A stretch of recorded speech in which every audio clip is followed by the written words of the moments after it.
To this day, it's impossible to overlook the well-known road trains as a typically Australian image, speeding across dusty roads in the heart of Australia. Although these vehicles currently enjoy enormous prestige and reputation, the beginning of this trend in road transport is marked by the existence of countless prototypes and attempts by different companies, institutions, and individuals to create machines capable of dominating the most inhospitable terrains and emerging unscathed from the vast deserts of this region.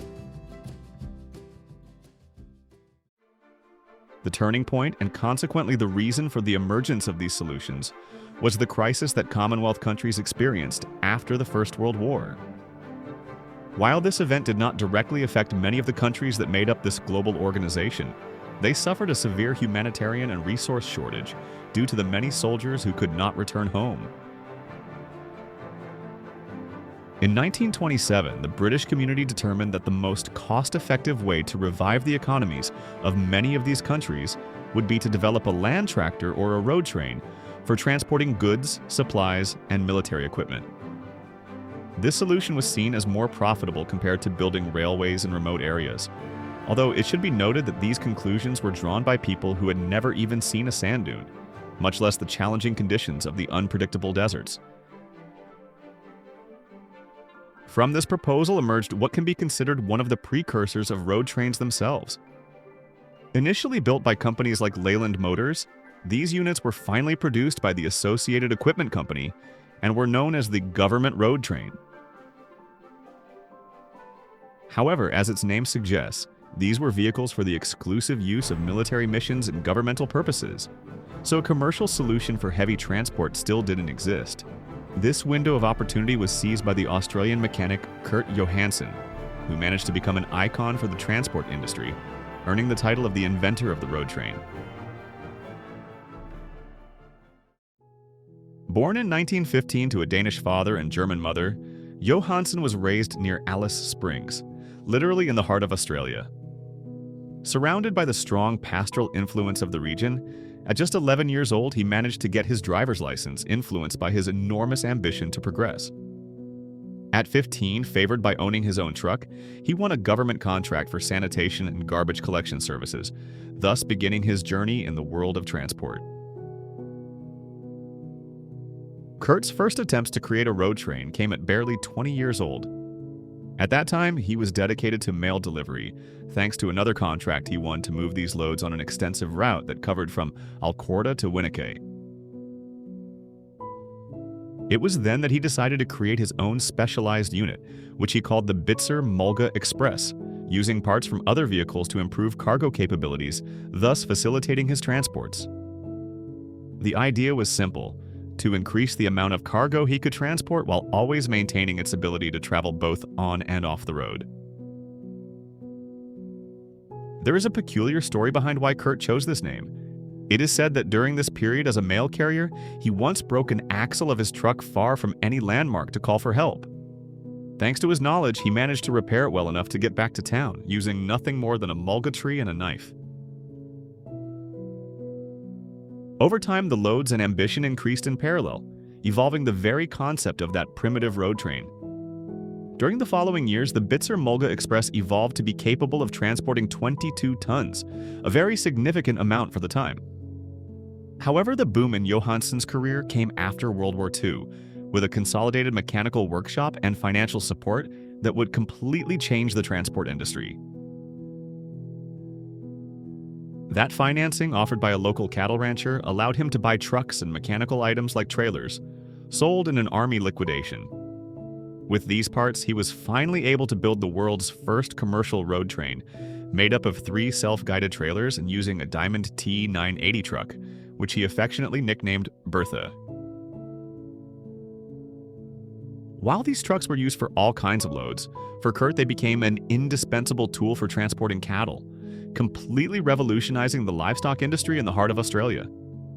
Specifically, with this triple trailer and truck configuration, up to 100 heads of adult cattle could be moved in each transport, and they were capable of traveling even on forest roads. Although Bertha reached a length of 54 meters thanks to its design, it could navigate the narrow, winding, and sandy rural roads of the Northern Territory. Its success was so great that the fleet quickly expanded to 3 trucks and 9 trailers, allowing cattle to arrive at the corrals in better condition compared to typical droving, which even changed the way they were sold as each head fetched higher prices thanks to its good condition. Although on paper it is a truly efficient transport solution, the reality is that its presence outside Australia is practically non-existent due to various factors. One of the main reasons is that road trains work in this country because of its geography, made up of super flat terrains and extremely vast deserts. In other regions, such as Europe or America, the transport of extremely long and heavy loads is practically impossible due to their winding, mountainous, and in some cases, narrow terrains. Even with this geographical advantage, transports of this type need to follow certain guidelines and transport laws. Curiously, the regulations for oversized loads still allow for the same 50 meters of length that Kurt achieved decades ago. Although in terms of weight, it is now possible to move up to 200 tons of combined gross weight without any problem. It is worth noting that these are regulations for road travel. As in some industries, it is possible to increase these figures on private haul roads. The conclusion of Kurt Johannsen's story was the end of a prosperous and highly successful life. Retired from the world of transport since 1980, he decided to spend his last years on a small farm in Yunkalila, South Australia. In 1992, he published his autobiography, titled A Son of the Red Centre, and later made a few appearances on British television shows, such as Motor World, in January 1996. His last public appearance was at his induction into the Shell Rimula Wall of Fame in the year 2000, as he sadly passed away on January 23, 2002, at the age of 87. Nevertheless, the mark that Johannsen left has served as inspiration for many to take the very concept of the road train even further. Proof of this was the record for the longest road train, set in 2006. A total of 113 trailers were coupled together, which totaled a length of 1,474 meters, connected to a single truck, which in this case was a Mack Titan manufactured in Australia. Commanded by John Atkinson, its driver, this convoy was able to advance a distance of approximately 150 meters, thus achieving the world record. What began as a novel way to transport livestock efficiently has even become one of the most enigmatic things in an entire country. While today there are many different models, brands, and types of road trains, it is important to recognize the legacy that Kurt Johannsen left through Bertha, a legacy that lives on in each of the road trains that now traverse the routes of the Australian Outback. Fortunately, Bertha has been restored to be exhibited in the National Road Transport Hall of Fame in Alice Springs, alongside other enigmatic trucks that have been part of Australian transport history.